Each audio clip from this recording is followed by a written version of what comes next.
Assalamu alaikum students. In this lecture we will discuss about transition probability. इस lecture में हम transition probability को discuss करेंगे। Transition probability जो है जिसमें ट्रांजिशन होगी इनिशियल स्टेट्स आई से final state unperturbed final states I F में, उसको हम 10.35 से ऑब्टेन करेंगे और वो इस फॉर्म में हम इसको लिख सकते हैं। जो ट्रांजिशन प्रोबेबिलिटी है आई से एफ में वो आएगी Sai F you I into Sai आई और मॉड स्क्वायर। तो यहाँ पे यू आई जो 10.35 में हमारे पास था ये वाला, ये हम पुट करेंगे। फर्स्ट 1 आ जाएगा, फिर ये आ जाएगा, फिर ये। तो यू आई की जगह पे हम ये पुट कर देंगे। जब 1 पुट करेंगे तो वो साई एफ साई आई आ जाएगा। जब सेकंड वाला टर्म पुट करेंगे तो ये आ जाएगा। अब यहाँ पे हमारे पास जो था वो वी आई था और यहाँ पे हमारे पास वी है। तो हम क्या करेंगे, वी आई से वी में कन्वर्जन हमने किया इसकी, तो वी आई जो है वो इसके इक्वल होता है। और ये जो चीज़ है ऑपरेटर जो है इसको इस पर अप्लाई करेंगे और इसको इस पर अप्लाई करेंगे। जब इसको इस पर अप्लाई करेंगे तो हमारे पास क्या आएगा, इसका जो आइगन वैल्यू वो आएगी एओटा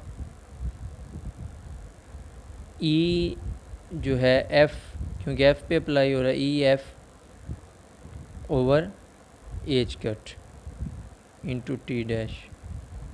तो ये हमारे पास आ जाएगा।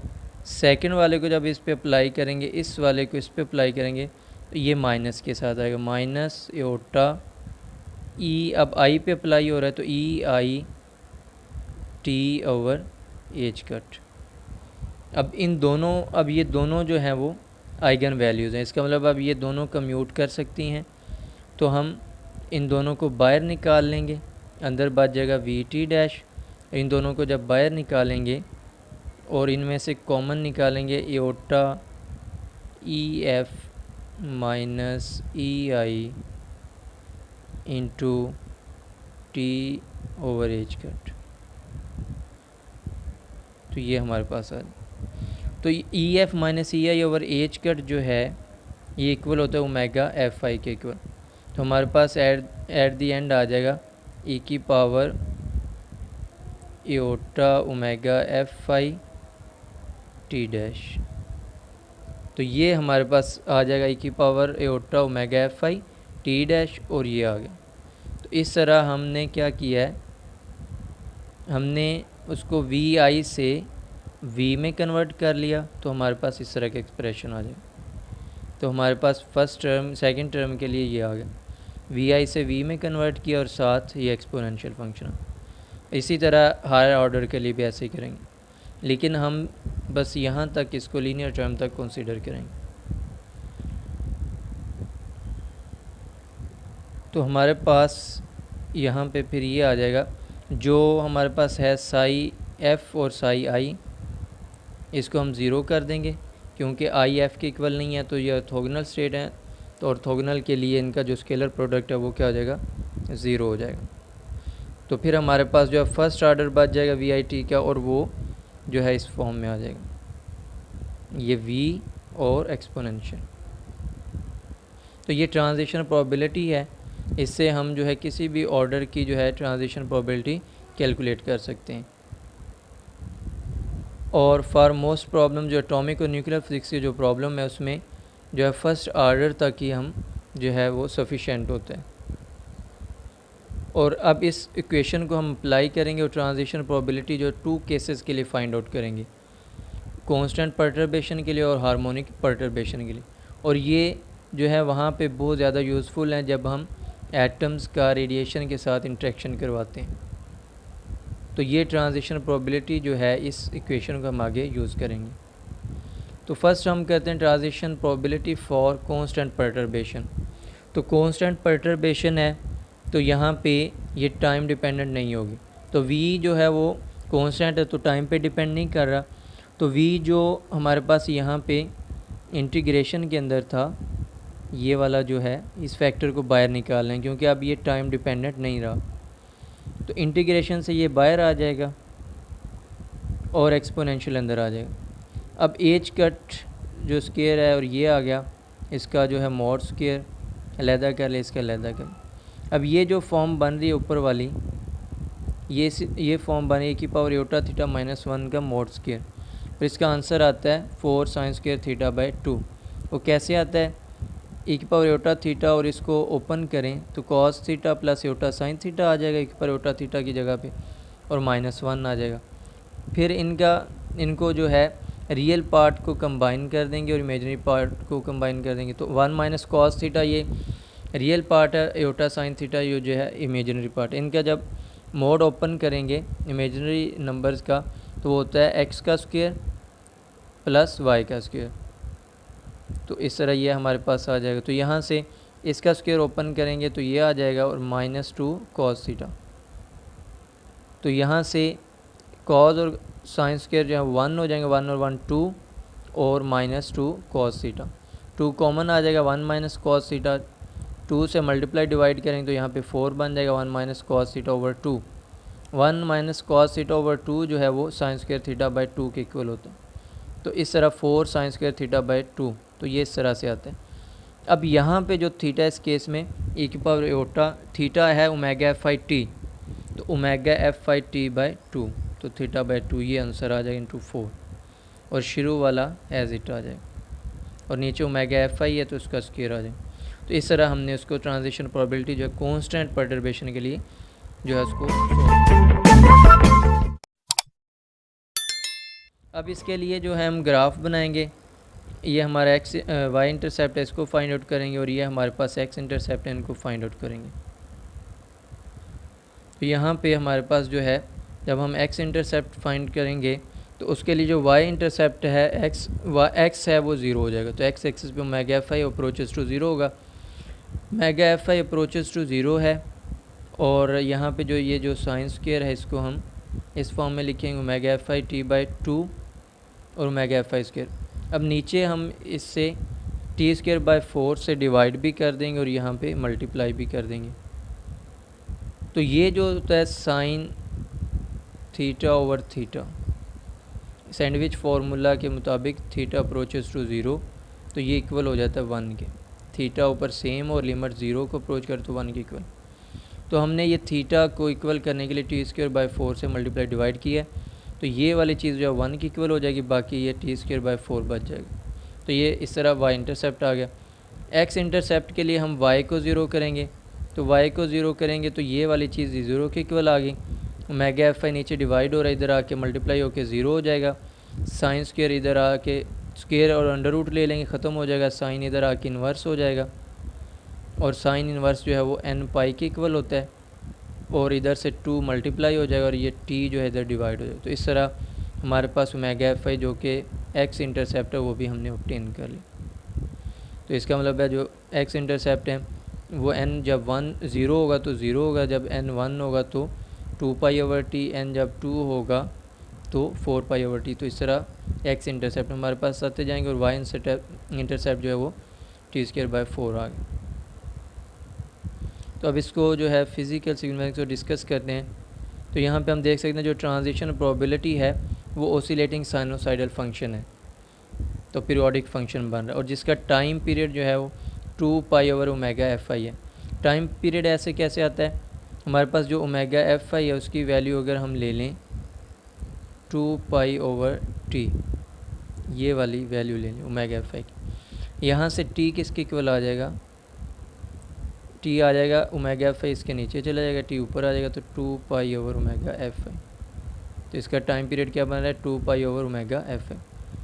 तो ये साइनोसाइडल फंक्शन है ट्रांजिशन प्रोबेबिलिटी कांस्टेंट परटर्बेशन के लिए, और ये टाइम पीरियड इसका ये है। तो ट्रांजिशन प्रोबेबिलिटी जो है वो नियर ओमेगा एफ आई के इज़ इक्वल टू 0 के वो प्रोमिनेंट है, हाईएस्ट है। तो यहाँ पे हम देख सकते हैं ओमेगा एफ आई पे ट्रांजिशन प्रोबेबिलिटी प्रोमिनेंट है। उसके बाद ये जो है रैपिडली डिक्रीज़ करती है जैसे जैसे ओमेगा एफ आई जो है वो 0 से इंक्रीज़ करेगा। और इसका मतलब ट्रांजिशन प्रोबेबिलिटी जो है सिस्टम की किसी भी स्टेट आई एफ में एनर्जी ई एफ के साथ वो ग्रेटेस्ट होगी जब इनिशियल एनर्जी और फाइनल एनर्जी सेम होगी, या उनके जो फ्रीक्वेंसी का डिफरेंस है उन स्टेट्स के दरमियान वो 0 है। हाइट और जो विड्थ है, हाइट जो वो टी स्क्वायर के प्रोपोर्शनल है, और जो विड्थ है इस ग्राफ की वो 1/t के प्रोपोर्शनल है। तो इसका एरिया क्या होगा, लेंथ हाइट इंटू विड्थ, तो वो टी आ जाएगा। तो एरिया जो है वो ट्रांजिशन प्रोबेबिलिटी का वो टी के प्रोपोर्शनल है। और ट्रांजिशन प्रोबेबिलिटी जो है वो लीनियरली जो है टाइम के साथ इसलिए ग्रो कर देंगे क्योंकि इसका एरिया जो है वो टी के प्रोपोर्शनल है। तो इस वजह से ट्रांजिशन प्रोबेबिलिटी जो है वो लीनियरली ग्रो करती है टाइम के साथ। और जो सेंट्रल पीक है वो नैरो और हायर कब होगी, जब टाइम इंक्रीज़ करेगा। तो जब जैसे जैसे टाइम इंक्रीज़ करता जाएगा ये वाली सेंट्रल पीक जो है वो नैरो और हायर होती जाएगी। तो ये जो प्रॉपर्टी है वो डेल्टा फंक्शन की है। तो जैसे ही टी अप्रोच करे इन्फिनिटी को, ट्रांजिशन जो प्रोबेबिलिटी है वो डेल्टा फंक्शन की शेप जो है वो ऑब्टेन कर लेगी। तो यहाँ पे हमारे पास एक डेल्टा फंक्शन की प्रॉपर्टी है कि लिमिट जब अप्रोच करे इन्फिनिटी को और ये वाला हमारे पास फंक्शन हो तो डेल्टा वाई के इक्वल होता है। इस तरह ये वाला जो हमारे पास साइन स्क्वायर वाला फैक्टर था उसको हमने डेल्टा फंक्शन में कन्वर्ट कर लिया, 2πt h delta omega F आई। और यहाँ पे h ओमेगा एफ आई जो है वो ई एफ माइनस ई आई के इक्वल होगा। और इस तरह डेल्टा जो h ओमेगा एफ आई है वो इक्वल आ जाएगा delta E F minus E I. तो यहाँ पे हमने पुट कर दिया ई एफ माइनस ई आई। अब ये वैल्यू उठा के हम ऊपर जो ट्रांजिशन प्रोबेबिलिटी हमने निकाली थी उसमें पुट करेंगे। तो साइन स्क्वायर की जगह पे जब हम ये वाला पुट करेंगे 2πt और 2πt h और E F delta E F minus E I. तो नीचे हमारे पास जो था एच कट स्क्वायर था तो ऊपर वाले एच कट से कैंसिल हो जाएगा, 2πt एज इट आ जाएगा और नीचे एक एच कट बच जाएगा और साथ आ जाएगा डेल्टा ई एफ माइनस सी आई। तो ट्रांजिशन रेट को, ये ट्रांजिशन प्रोबेबिलिटी ट्रांजिशन रेट को डिफ़ाइन करेंगे तो वो transition probability per unit time होता है। तो जब टाइम से डिवाइड करें तो यहाँ से टी कैंसिल हो जाएगा, ये आ जाए। तो ये जो टर्म है ये जो है कंजर्वेशन ऑफ एनर्जी को गारंटी करती है। और जैसे टी अप्रोचेस टू इन्फिनिटी होगा ट्रांजिशन रेट जो है वो नॉन वैनिशिंग हो जाएगा इक्वल एनर्जी की स्टेट्स के दरमियान। तो कांस्टेंट जो टाइम परटर्बेशन थ्योरी है वो ना तो एनर्जी को रिमूव करते सिस्टम से, ना ही एनर्जी और सिस्टम को सप्लाई करती। ये सिंपली जो है एनर्जी कंजर्विंग ट्रांजिशंस हैं। तो टाइम जो कांस्टेंट परटर्बेशन है वो एनर्जी कंजर्वेशन जो है ट्रांजिशन। जो हम ट्रांजिशन देखते हैं कंटिन्यूम ऑफ फाइनल स्टेट में, कि जो फाइनल स्टेट हैं वो कंटिन्यूम स्टेट्स हैं।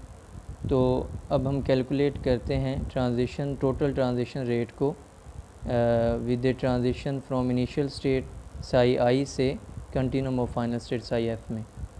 अगर रो ई एफ जो है वो डेंसिटी है फाइनल स्टेट्स की, तो जो नंबर ऑफ फाइनल स्टेट्स होंगी within the energy interval E F और E F plus D F के अंदर वो rho E F D F होंगी।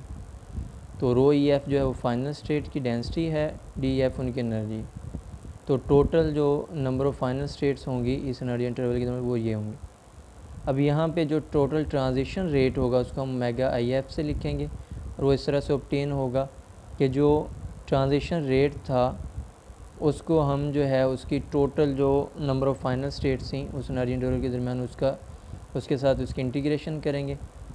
तो यहाँ पे rho P I F over T को पुट करेंगे जब, तो हमारे पास जो है इस तरह से ये फंक्शन आ जाएगा और साथ जो है rho E F D E F आ जाएगा। अब यहाँ पे हमारे पास डेल्टा फंक्शन की प्रॉपर्टी है कि रो ई एफ और E F minus E I D E F, तो ये भी सेम है और ये भी सेम है और ये भी सेम। तो यहाँ से इंटीग्रेशन ख़त्म हो जाती है और हमारे पास जो रो है या फंक्शन बन जाएगी ई आई का, जो कि डिफरेंट है। तो ये जो सेम है ये कैंसिल हो जाते हैं और बाकी सिर्फ ये वाला जो फंक्शन होता है ये डिपेंडेंट हो जाता है उस पर जो सिंगल है यहाँ, तो रो ई आई आ जाए। इस तरह से इस जो टोटल ट्रांजिशन रेट है इसको हम कहते हैं फर्मी गोल्डन रूल। और ये इम्प्लाई करता है कि कांस्टेंट परटर्बेशन के केस में अगर हम बहुत ज़्यादा देर तक वेट करेंगे तो जो टोटल ट्रांजिशन रेट है वो टाइम इंडिपेंडेंट हो जाता है, कांस्टेंट हो जाता है। तो इस रिलेशन में हम देख सकते हैं कहीं पे भी ये टाइम पे डिपेंड नहीं कर रहा, तो ये टाइम इंडिपेंडेंट हो गया। तो इस वजह से ये फर्मी गोल्डन रूल जो है ये हमें टाइम इंडिपेंडेंट जो है या कांस्टेंट परटर्बेशन के बारे में बताता है। ओके जी, अल्लाह हाफिज़।